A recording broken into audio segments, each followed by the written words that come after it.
सततं नमामि तुभ्यं नमामि सततं नमामि हे जगदम्बिके तुभ्यं नमामि सततं नमामि हे गुरुदेवाय तुभ्यं नमामि सततं नमामि हे बुद्धिदाताय तुभ्यं नमामि सततं नमामि हे ज्ञानदाताय तुभ्यं नमामि सततं नमामि हे गुरुदेवाय तुभ्यं नमामि सततं नमामि तुभ्यं नमामि सततं नमामि हे जगदम्बिके तुभ्यं नमामि सततं नमामि हे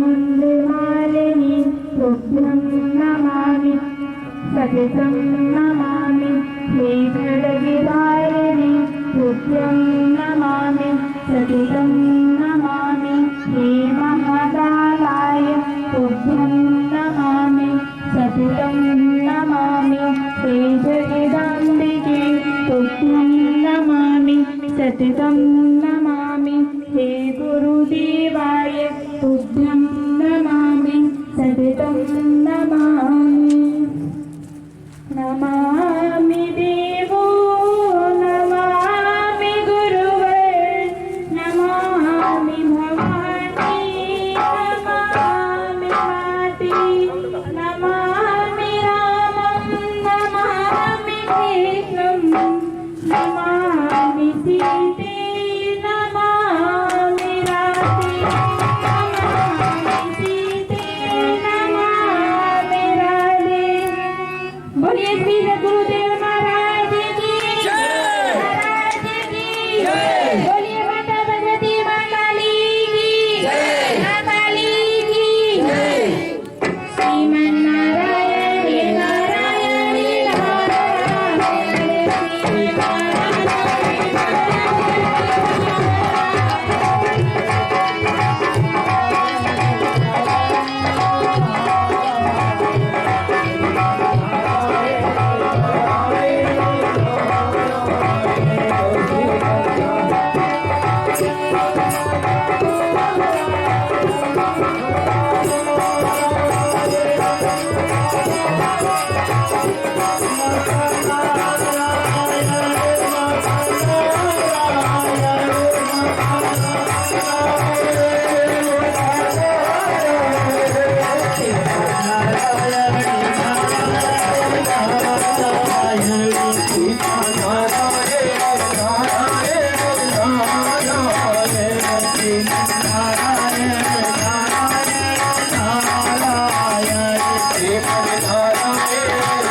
बोलिए श्री सदगुरुदेव जी भगवान की जय, सत्यचन्नी माँ काली की जय।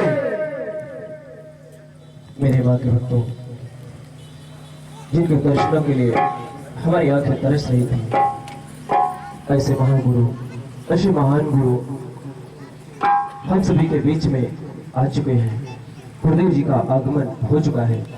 मैं हाथ जोड़कर निवेदन करता हूँ कि हम सब पर असीम कृपा बरसती रहे और अपने शब्दों को हम सभी के बीच में रखें और हम सभी भक्त उनके शब्दों को सुनकर अपने जीवन में धारण करने का प्रयास करें।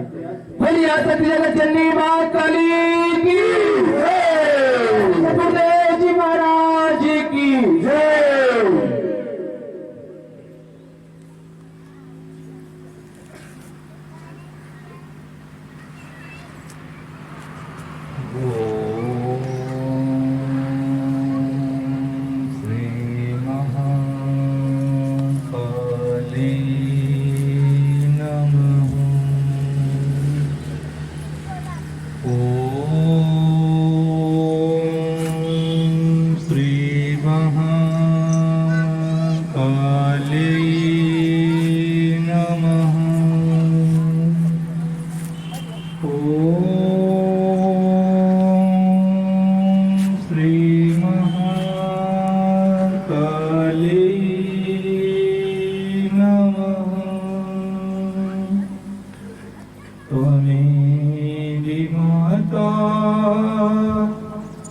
पिता त्वमेव त्वमेव बन्धुश्च सखा त्वमेव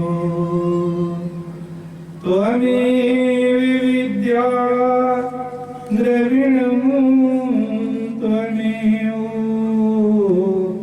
त्वमेव सर्वं मम देवि देवो। बोलिए माता भगवती मां काली की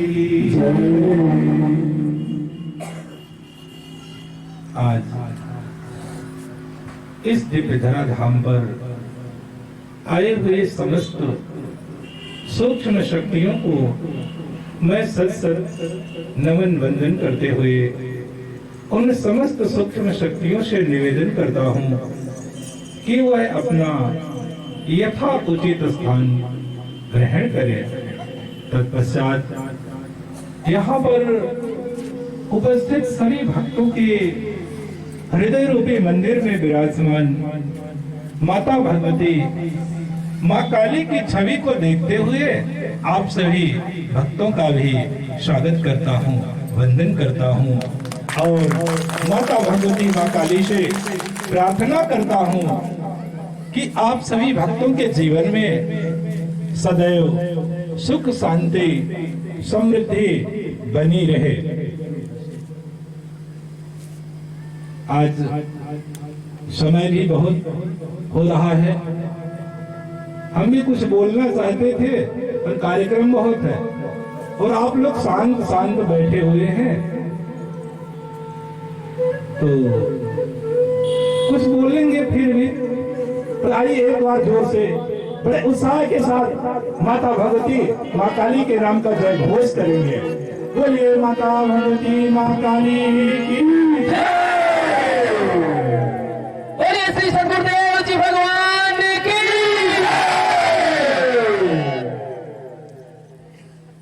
हम अपने शब्द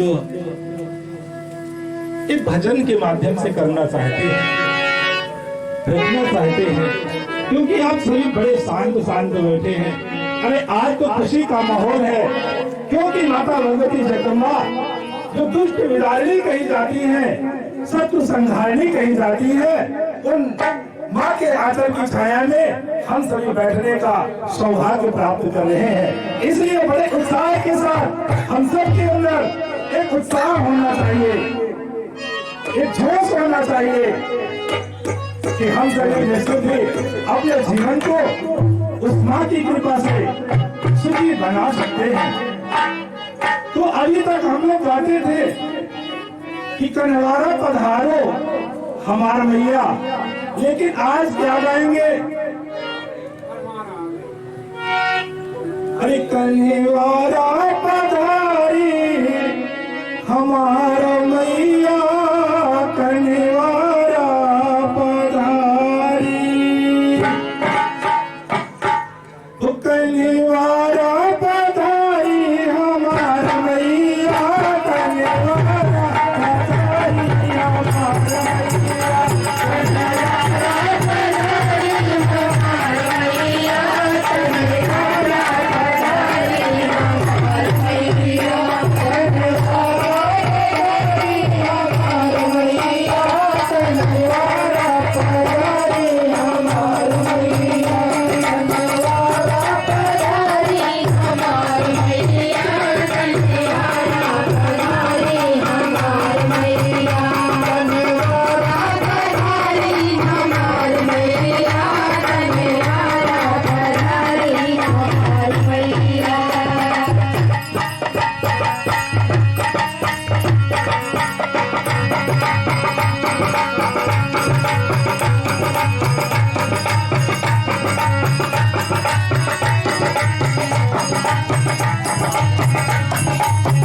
भाई बहनों, हम सभी को जिस घड़ी का, जिस समय का, जिस क्षण का इंतजार था, वह घड़ी, वह समय अब आ गया है कि हम सभी इस कनवारा की भूमि पर माता भगवती, माँ काली के आंचल की छाया में बैठने का सौभाग्य प्राप्त कर रहे हैं। तो यह माँ की बड़ी असीम कृपा है। नहीं तो इस दुनिया में, इस संसार में बहुत से लोग हैं, परंतु सभी के भाग्य में ऐसा अवसर, ऐसा सौभाग्य नहीं मिलता।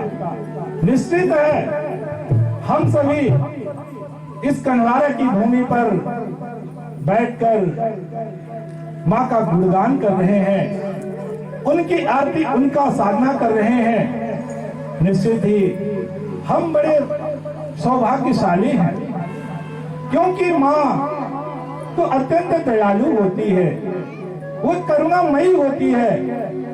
सिर्फ हम सबके अंदर बच्चे का भाव प्रकट हो जाए, हमारे अंदर बच्चे का भाव जागृत हो जाए, तो निश्चित ही माता भगवती, माँ काली हम सभी पर करुणा की बरसात अवश्य करेंगी।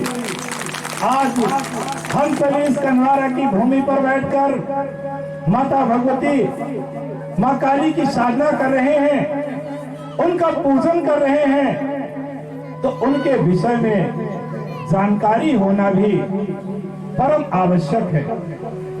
वैसे तो माँ के विषय पर जानने के लिए ब्रह्मा, विष्णु, महेश जैसे देवता सामर्थ्यवान नहीं हुए, तो हम तुच्छ मानवों की बात ही क्या है। फिर भी अपने कुछ शब्दों के माध्यम से माँ की महिमा, माँ का गुणगान कर रहा हूँ। आप लोग बड़े ध्यान पूर्वक श्रवण करेंगे, क्योंकि आज का सत्संग अति महत्वपूर्ण है। समय भी कम है, तो सबसे पहली बात है कि काली किसे कहते हैं।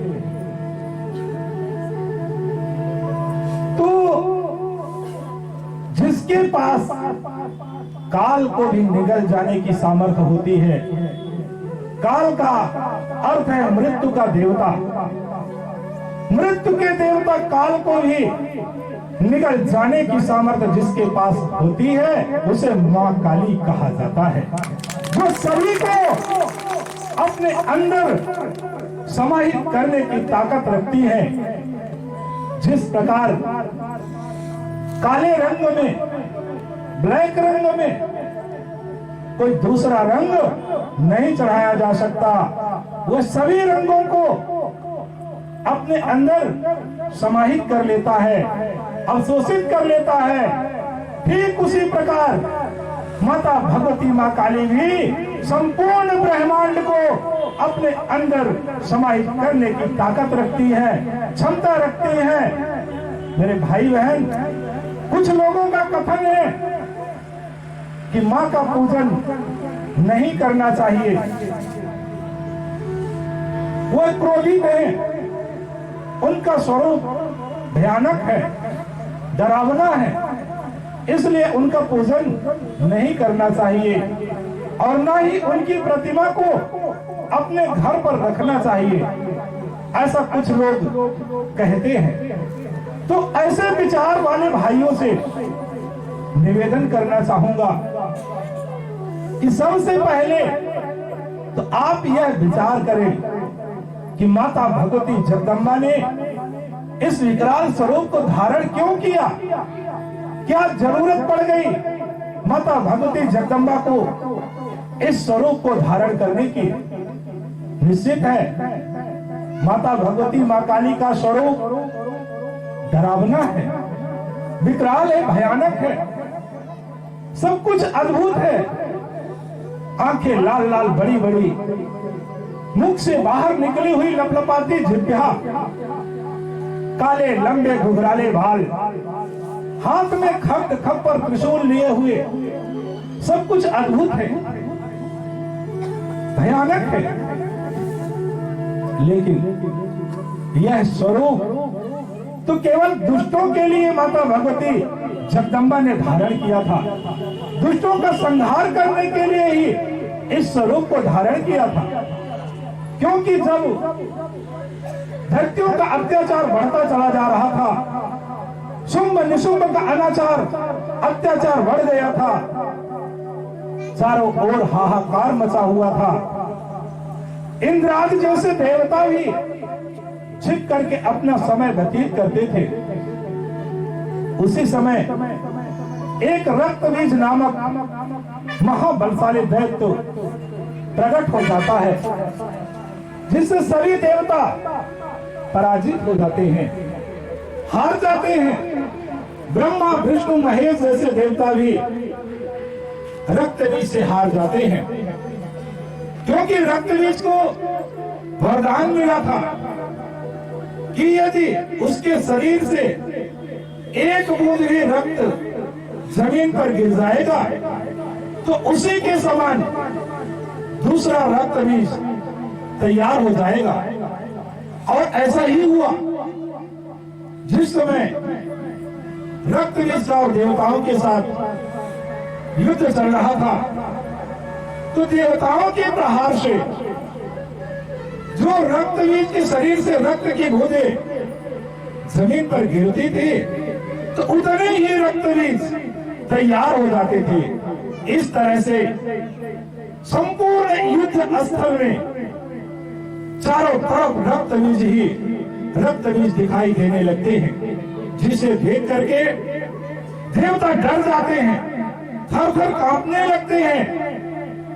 और उसी माता भगवती जगदम्बा को पुकारते हैं कि माँ मेरी रक्षा करो, माँ मेरी रक्षा करो, मुझ देवताओं पर घोर संकट छाया हुआ है, माँ मेरी रक्षा करो, रक्षा करो माँ, रक्षा करो।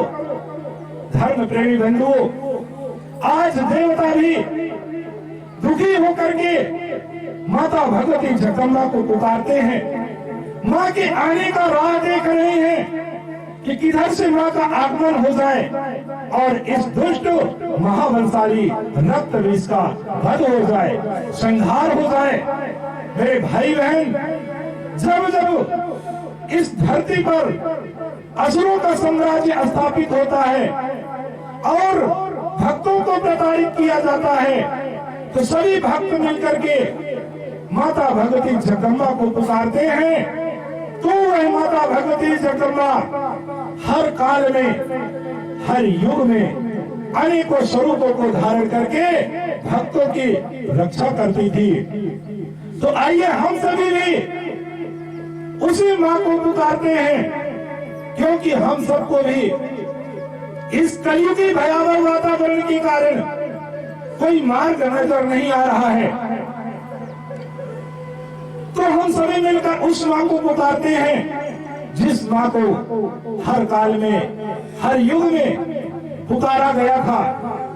आइए हम सभी बड़े भाव के साथ, बड़े श्रद्धा के साथ माँ को पुकारते हैं, माँ से निवेदन करते हैं कि माँ हम सब की रक्षा करो माँ, हम सब की रक्षा करो माँ। हम सभी अनंत जन्मों की लहरों में बहते चले जा रहे हैं माँ, यह जीवन रूपी नाव कहीं मझधार में ना डूब जाए, इसलिए माँ मेरी रक्षा करो। माँ मेरी इस जीवन रूपी नाव को इस पार से उस पार कर दो, अर्थात भाव से पार कर दो। ऐसे भाव को लेकर के आइए हम सभी माँ को पुकारते हैं, माँ से निवेदन करते हैं, प्रार्थना करते हैं। बोलिए माता भगवती माता की जय।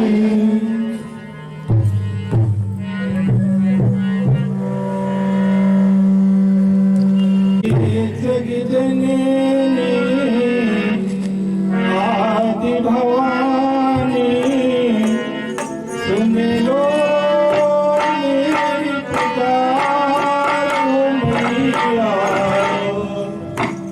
विनती बारंबार।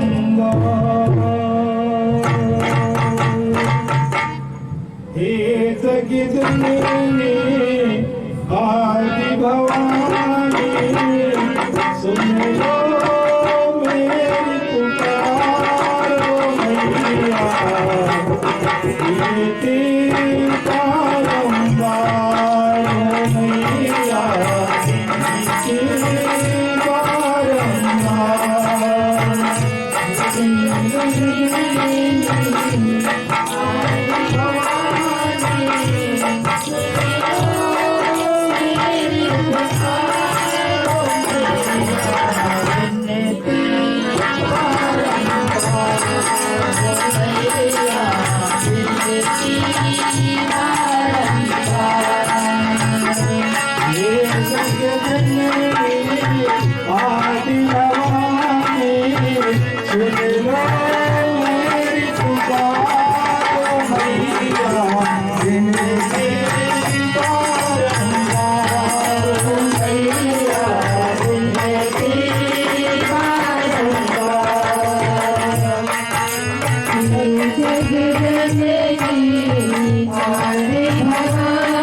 विनती बारंबार हो मैया, विनती बारंबार।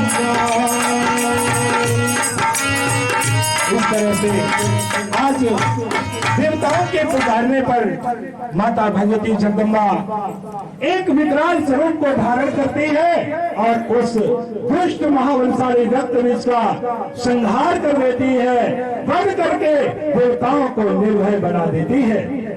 तो कहने का तात्पर्य है कि माता भगवती जगदम्बा ने तो केवल दुष्टों का संहार करने के लिए, असुरों का वध करने के लिए और भक्तों की रक्षा करने के लिए ही इस विकराल स्वरूप को धारण किया था।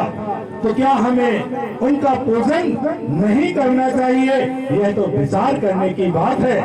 लेकिन मेरे भाई बहन, मेरे विचार से तो केवल उसी माता भगवती जगदम्बा का पूजन करना चाहिए जो दुष्टों का वध करने के लिए, असुरों का संहार करने के लिए और भक्तों की रक्षा करने के लिए अपने सुंदर स्वरूप का भी त्याग करने में क्षण मात्र की देरी नहीं करना चाहिए, जिसके सामने ब्रह्मा विष्णु महेश जैसे देवता हाथ जोड़कर खड़े रहते हैं। आज हम सभी उसी माता भगवती जगदम्बा की आरती कर रहे हैं, साधना कर रहे हैं।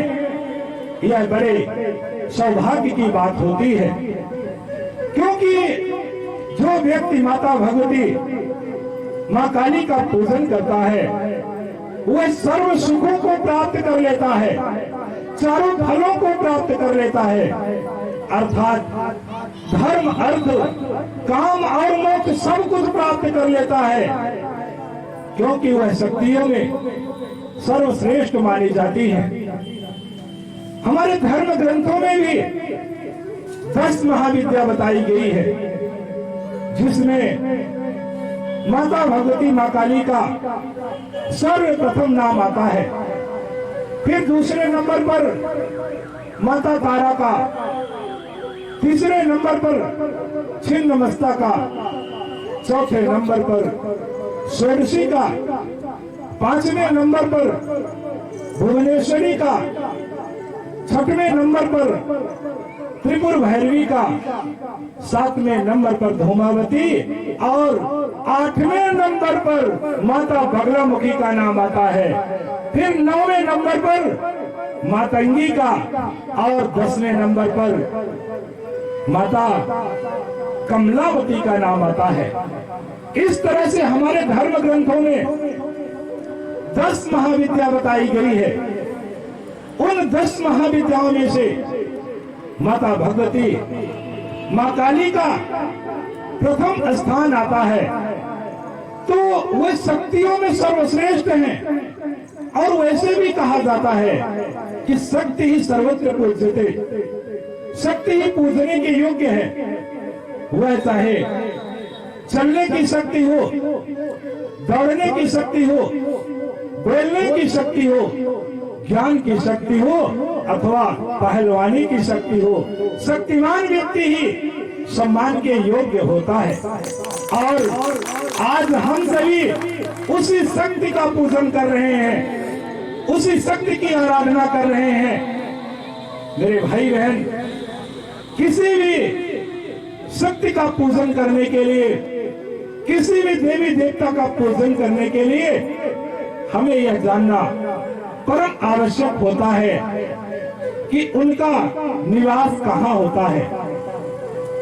तो सभी धर्म ग्रंथों का कथन है कि ईश्वर का निवास, परमात्मा का निवास समस्त प्राणियों के हृदय रूपी प्रदेश में होता है।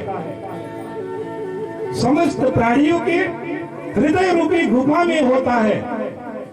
यही बात भगवान श्री कृष्ण ने अर्जुन को उपदेश देते हुए कहा था, जो गीता अध्याय 18 श्लोक नंबर 61 में दिया हुआ है।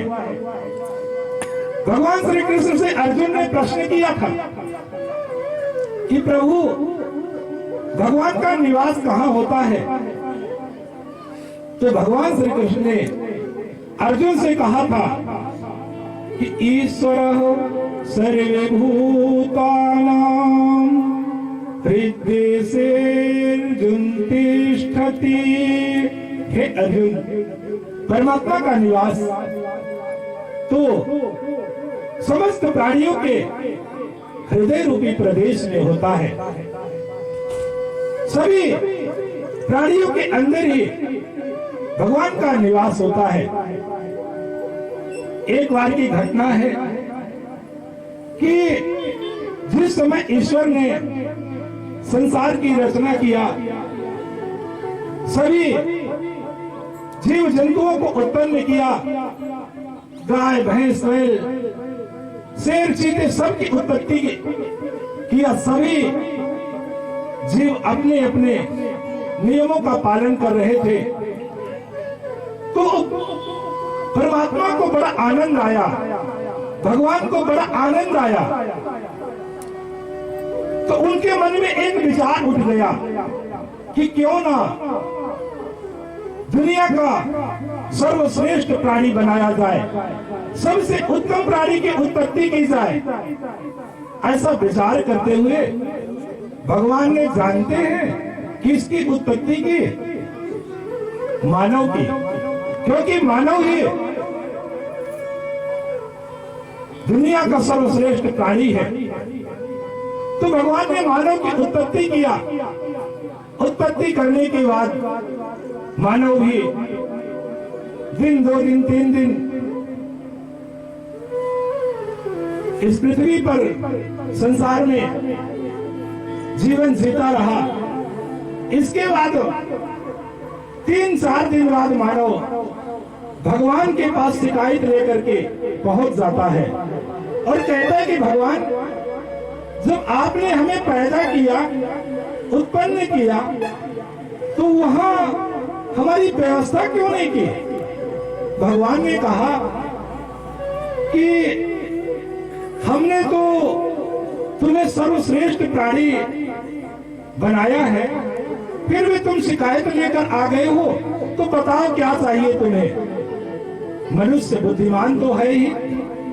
तो कहा भगवान वहां न रहने की व्यवस्था है और न भोजन की व्यवस्था है।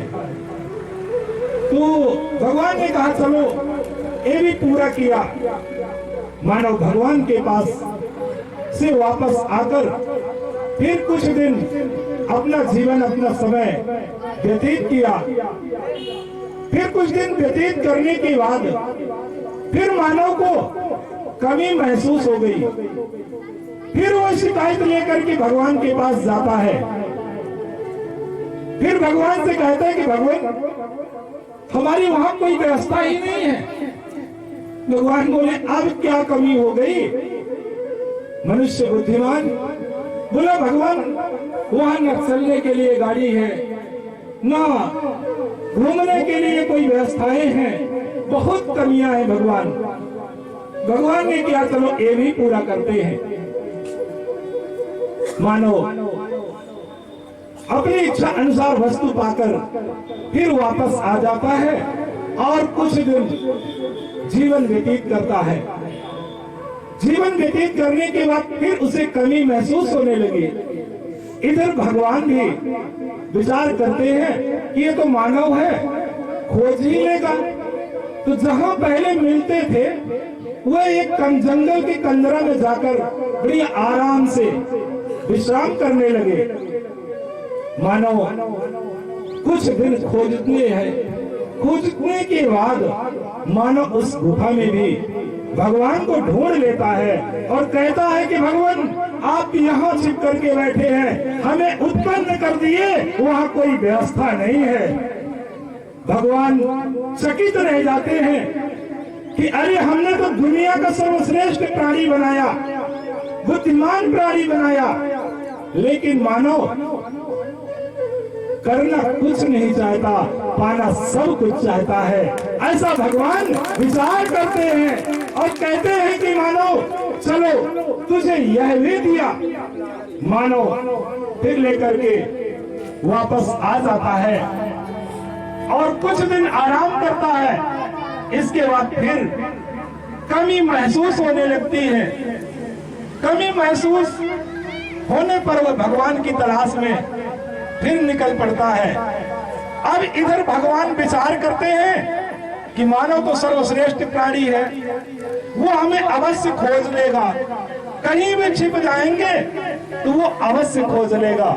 तो भगवान ऐसा विचार करते हुए मानव के हृदय रूपी गुफा में प्रवेश कर जाते हैं। इधर जब मानव की जरूरत पड़ी वो भगवान को खोज रहा है, भगवान तो अंदर बैठ चुके हैं। तो तब से लेकर आज तक मानव भगवान को खोज रहा है, परंतु उनसे मुलाकात नहीं हो पाती। क्यों? क्योंकि भगवान हम सबके अंदर बैठे हैं और लोग बाहर खोज रहे हैं। यदि परमात्मा को पाना चाहते हैं तो अपने अंदर खोजने का प्रयास करें और अंदर जाने का मार्ग समस्त लोगों में केवल एक ही मार्ग है, जिसे अंतरंग त्राटक महायोग साधना कहते हैं। आज उसी अंतरंग त्राटक महायोग साधना शिविर का यहाँ पर आयोजन किया गया था, परंतु समय की गति को देखते हुए समापन की ओर ले जाना चाहते हैं। आप लोग चाहें तो, नहीं तो बैठे हैं, आप लोगों का जैसा विचार होगा। तो अंतरंग त्राटक महायोग साधना समस्त लोगों की सर्वश्रेष्ठ साधना है। इसी साधना को करके आप अपने अंदर बैठे हुए भगवत दर्शन कर सकते हैं, भगवान का साक्षात्कार कर सकते हैं और संसार में कोई दूसरा मार्ग नहीं है। इस संसार में नहीं, समस्त लोगों में जिसने भी पूर्णता को प्राप्त किया था, वह चाहे गौतम बुद्ध हो, महावीर हो, सूरदास हो, कबीर हो, तुलसी हो, रैदास हो, सभी इसी मार्ग में चल करके पूर्णता को प्राप्त किए थे। आप लोग देखेंगे जहां भी गौतम बुद्ध की प्रतिमा होगी वह आंख बंद करके अर्थात ध्यान मुद्रा में ही बैठे होंगे। वो क्या कर रहे हैं बैठ के? महावीर की भी प्रतिमा जहां होगी वह भी ध्यान मुद्रा में ही बैठे होंगे। ये सब क्या कर रहे हैं?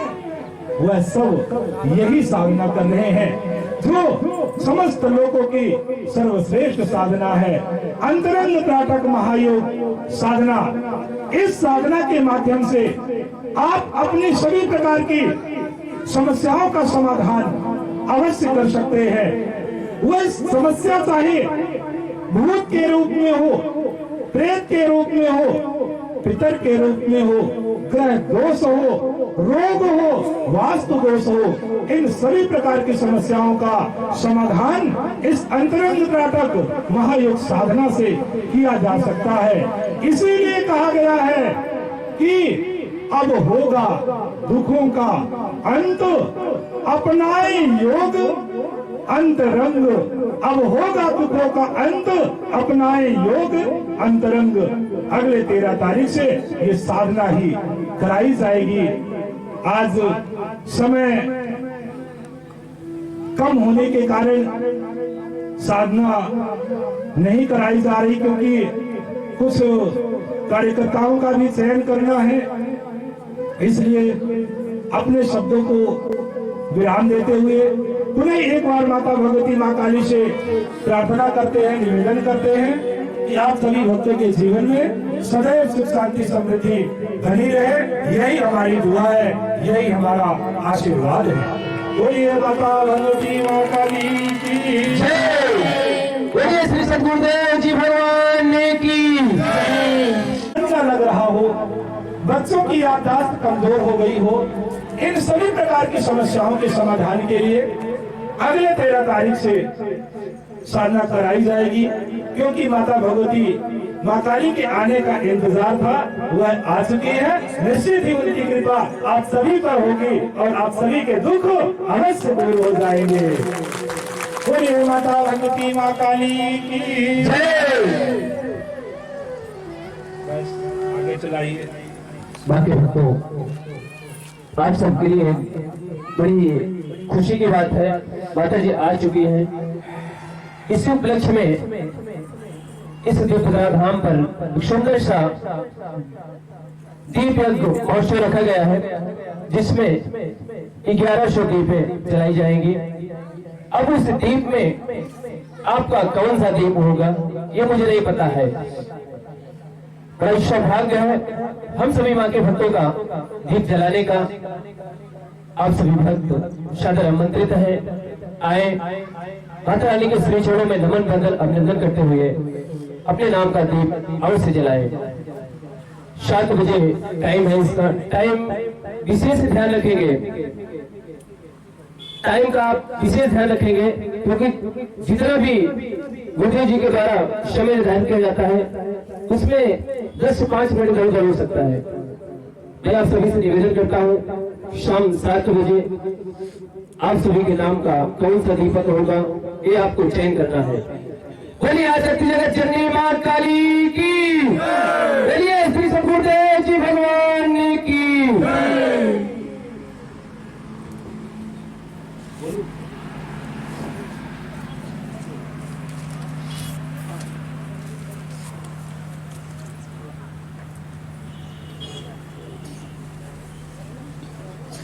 आज नियुक्ति पत्र के लिए गुरुदेव जी के आशीर्वाद से 3 लोगों का चुनाव किया गया है।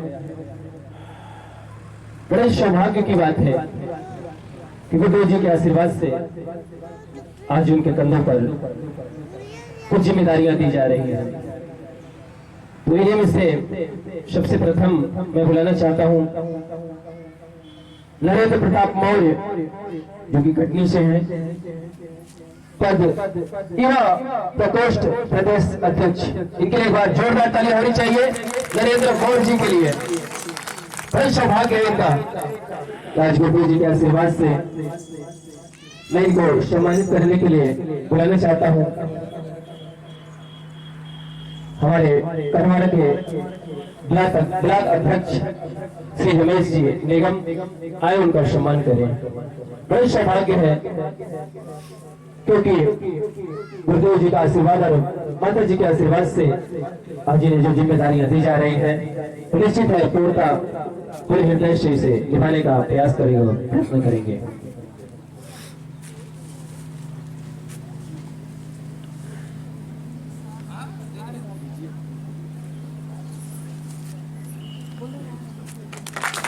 बोलिए सत्य चंडी मां काली की।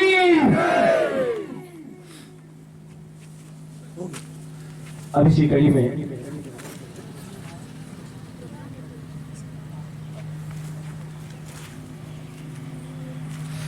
में जो हमारे दूर से चलकर आए हुए हैं,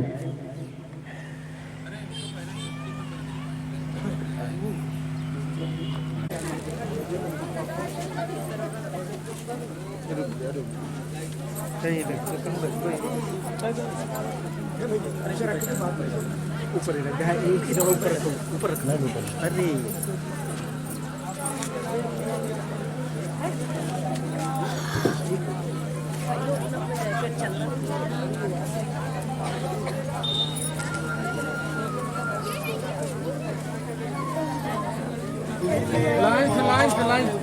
सभी लोग लाइन से आए।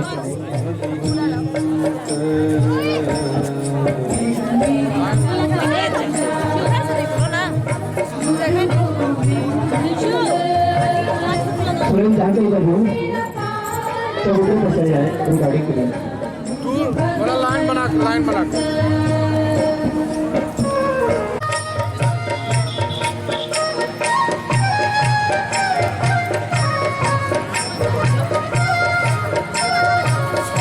बड़ा ही सौभाग्य है जो हमारे इस संगठन के राष्ट्रीय उपाध्यक्ष जी हैं गीता जी, उनकी बेटी रुक्मियल नाम है, उनका जन्मदिन है।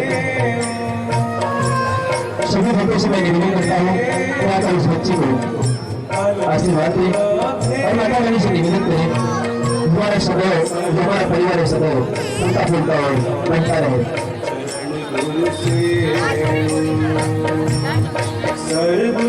विश्व संगठन के राष्ट्रीय उपाध्यक्ष जी उनकी बेटी प्रियल जी, उनका आज जन्मदिन है। सभी बच्चों से मैं निवेदन करता हूँ कि सभी लोग पहुंचकर उस बच्चे को आशीर्वाद दें।